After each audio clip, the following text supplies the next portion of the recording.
All right, everybody, what is going on? Good late morning. Hope you guys are doing well, and it's time to peel back the curtain on another free agent position. We're talking about cornerback here, and to me, cornerback is a very intriguing position for the Seahawks in this free agency class. Probably losing Woolen. I don't see any way we retain Woolen at this point. Doesn't seem like the team wants to. Possibly losing Josh Jobe. I think that one could go either way. I don't have a great feel there, but he certainly could be leaving. And while this team does have a nice setup with Witherspoon and Eman Wari in the slot, they still need another starter. And you're probably going to have to find that starter in free agency because you don't want to be in a situation where you feel obligated to draft a corner that you think can start day one because you don't have anybody else. All right, everybody, before we go any further into this video, I want to take a minute to tell you guys about the Sleeper app and some new functionality they've recently rolled out, Team Picks. With Team Picks, you can pick winners in all kinds of sporting events. Right now, we have NBA basketball, college basketball, NHL hockey is going on, baseball's going to start in a little more than a month, and of course, you have futures in the NFL, even though the games in the NFL are over. Right now, if you look to my left here, you can actually see you can bet on next year's Super Bowl winner. They've got the Seahawks leading the way in those odds, by the way, at 12%. How does that make you feel as a Seahawks fan? But you can bet on MVP, you can bet on draft picks, you can bet on player destinations, all kinds of fun stuff, even though the season is over. So that is Team Picks over on Sleeper. A lot of fun stuff you can do. All right, so a couple of things to think about here with cornerback. Number one, there are going to be some guys that are not listed here that probably will get added at some point. The main guy I'm thinking about is Marlon Humphrey. He is currently on the Ravens, but he can be released. And if he is released, then I think he moves to the top of the list for the Seahawks. Denzel Ward, there was a rumor he could get released. I don't think that he will be, but if he is released, the Seahawks will probably be very interested there. There are trade candidates, like I think Trent McDuffie might get traded, although I don't really think Seattle would do that. But the point I'm making is that there are obvious cornerback candidates for the Seahawks that are not in the free agency class at this moment. Number two, we're going to be focusing on outside corners. So I skipped anybody that was mostly or exclusively a slot corner because our slot corner position is very well taken care of right now with Eman Wari and Witherspoon. All right. So the highest priced guy right now is Nahshon Wright. Nahshon Wright. And this one's dicey, right? He just turned 27 last year. So in his prime, former third round pick. So there's a little bit of pedigree, but this guy was a ghost until this last year. He went to the Cowboys, did nothing or very little for 3 years, went to the Vikings for 1 year, missed basically the whole season. Then he goes to the Bears and suddenly he's a Pro Bowler. So as of this moment, he is a one-hit wonder, but it was a big hit. He had 5 interceptions. He had 11 passes defensed, 80 tackles. Pro Football Focus graded him very well. Well, I don't want to say very well. They graded him well, respectably. And the thing that stands out here, the area where they graded him notably well was actually run defense, which that's going to be a very important consideration, I think, because the Seahawks, if they're moving off Woolen, which it looks like they are doing it in part because of things like run defense. And you know that McDonald wants corners that can tackle and play the run. So that's going to have to be something that weighs heavily in a decision here. If the Seahawks are going to spend big on a cornerback that isn't Woolen, like if they're taking Woolen, who's probably going to cost a lot of money, and instead spending money on a different corner, it's going to have to be because they're much better in run support. So Nahshon Wright does seem to be that, but you are betting on a 1 year wonder here, big time. There is minimal evidence that this guy can sustain it over a long period of time. Remember, the Cowboys defense that he joined for those 3 years was a good defense. That was Dan Quinn. That was Micah Parsons. That was Trayvon Diggs. that was a really good defense. They had some great numbers those years for the most part. So realistically, if there was an it's not like he's been surrounded by garbage his whole career until this last year, right? The Vikings had an elite defense in 2020. Now, I'm not going to kill him for that because he got hurt, only played one game, but it's hard to trust, right? And you're going to have to pay a lot of money according to Spotrac. 3 years, 50 million, 16.7 million per year. I mean that is probably I think there's a good chance that's less than what Reek Woolen is going to get, but not by that much. And it's just a lot of money to put on a 1-year wonder. I think you can do better. I think you can get something a little bit more reliable for a lot less money, but Wright is probably your top guy right now if you want just upside. All right. So that's your top guy. Let's move on to our second guy to consider here, former Kansas City Chief, Jaylen Watson. He's been with that team for a couple years now. Former Cougar, by the way. So some Seahawks fans should know this guy. Going to turn 28 in September. Put together a good career with Kansas City these last 4 seasons. He missed most of 2024, but two-time Super Bowl champ, good blitzer off the edge, underrated there. Not a huge amount of ball production in his career, but plays outside, plays effectively. Pro Football Focus is a fan, especially of his run defense. They think he's one of the best run defending corners in football, and overall they do grade him pretty darn highly. So there is reason to believe this guy's better than the outright numbers will tell you. 35 catches allowed this last season is actually pretty darn good, especially because he did play 15 games. I can certainly live with that from an outside corner.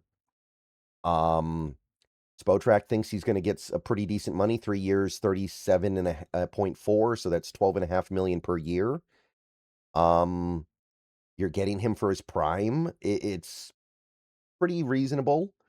I'm not saying I would do it. I don't know if this is the right play to make here, but there is reason to believe he would fit in pretty well. He's a good tackler. He's good in run support.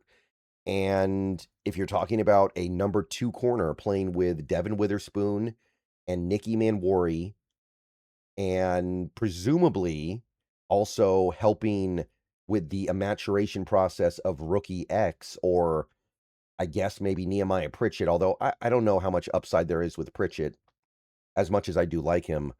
I don't know. It could work. It could work. It's viable. I think you can get something roughly equivalent for a little bit less money, especially less long-term money. Jaylen Watson, however, is an option.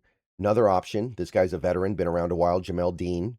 Jamal Dean going to turn 30 in October, so starting to get to the end of the best years of his career in all likelihood. I think we all understand that, but again, the goal is not to find guys that we know are going to be great for the next half decade, although that's nice. It's okay if we find some guys that are only going to be good for another year or two because this is our window. If Jamal Dean can help us win a Super Bowl right now, then I'll deal with some issues in a couple of years when he's no longer a very effective player. So Jamal Dean won a Super Bowl with Tampa back in 2020. Been a consistent force in that secondary for quite a while. Never made the Pro Bowl or anything, but pretty decent ball on ball numbers. Had 3 interceptions this last year, which was actually a career high. Always been a pretty decent takeaway guy, not over the top, but pretty good. And he doesn't have a great reputation against the run, but it's not terrible. So Jamal Dean, definitely somebody who can be an adequate number 2 corner, I think, for at least one more year. Maybe he doesn't have much more than that. That's possible. Pro Football Focus loves him, by the way. They grade him incredibly high. They think he's one of the best corners in football. I don't think he's just going to completely self-destruct in one off season. Run defense grade is not great, like I said. Doesn't have the greatest reputation playing the run, but he's not a liability there, and that's probably okay if you get down to this point, right? If you strike out on Marlon Humphrey, if you strike out on some of the other better players you could get, or the more appropriate players you could get, Jamal Dean is not going to let you down there, I don't think. Spotrac thinks he's going to get a 3-year, 37.4 million. In fact, I believe It's almost identical to the Jaylen Watson contract now. That's a little bit of a that's a little bit of a tough one, right? Because Jaylen Watson is younger and is entering his prime. Jamal Dean is just leaving his prime. He's just about to hit the wrong side of 30. So if you have a choice between those two guys, I do think you do Watson, but Jamal Dean might be better right now, and maybe that's a little more important to you. So I don't think it's that simple, but it is worth noting that both guys, according to Spotrac, and Spotrac, they often get things right, but sometimes they're a little bit off. They do seem to think that both guys are going to cost almost exactly the same. Okay, so one more guy for this video. This is the last guy I would consider to be like a good solid starter that you could get in free agency here. These are the guys as of right now who I view as being like, you sign that guy, you throw him in at number 2, you can be fairly confident you're going to get number 2 cornerback worthy play. Cordale Flott. That's going to be our final guy. Cousins of Velez Jones, recipient of a Super Bowl ring from the Seattle Seahawks for this last season. But Cordale Flott's actually really interesting to me, and I know there are plenty of Seahawks guys out there that actually wanted the Seahawks to trade for Flott at the deadline a few months ago. So there is some interest there. He's got pretty good size. He plays on the outside. He's only going to be 25 this season, still very young, former third-round pick, and he's been on a pretty awful team basically his whole career, and he's never played a full season, but he is coming off probably his best year, at least in terms of ball production, 11 passes defensed. Been a relatively solid player throughout his time in New York, but this last year started to stand out with his ball production a little bit more. And there's upside here. It feels like Cordale Flott could be a really good number 2 starter in this league with the right situation. With that Giants team the last few years, it's hard to say he's been in a very good situation, right? PFF is a little bit lukewarm on him, especially in the run defense grade department, which is certainly going to have to be vetted before he is considered a candidate for this team. You go back to some previous years, PFF, I mean, not not a big fan, right? Not a big fan, and they've never been fans of the run defense grade. But again, how much of that is circumstantial and how much of that is intrinsic to the player? Hard to know, but I do think there's something here. And again, the one thing this guy has that the other guys don't, this guy's still young. This guy's probably not even in his prime yet. This guy's probably a couple years away from his prime, but if you get him from those 25 to 28 years of age, you're probably getting a very solid player that is coming into his own. Spotrac says 4 years, 38 million, which, given the fact that you can assume some age-related improvements in him, I think that's probably about right. Maybe it's a little bit high, but these young players get paid more than you would think sometimes because there's a projected improvement that they make.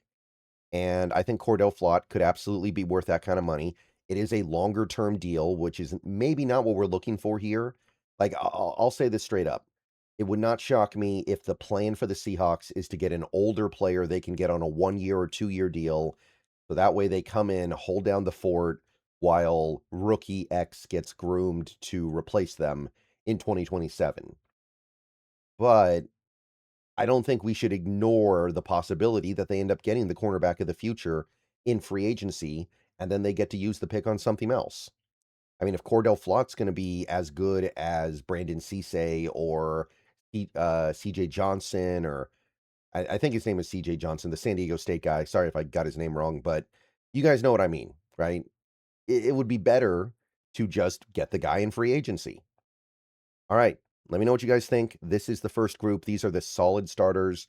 We're going to move on to some guys that are a little bit more probably risky, or at the very least, lower expectations, what you can get from them. But that may not be the worst thing in the world for a team that is looking for a stopgap. All right. Everybody have a good rest of your day. Go Hawks. More videos in a couple of hours. See you guys soon. Let me know what you think of this crew.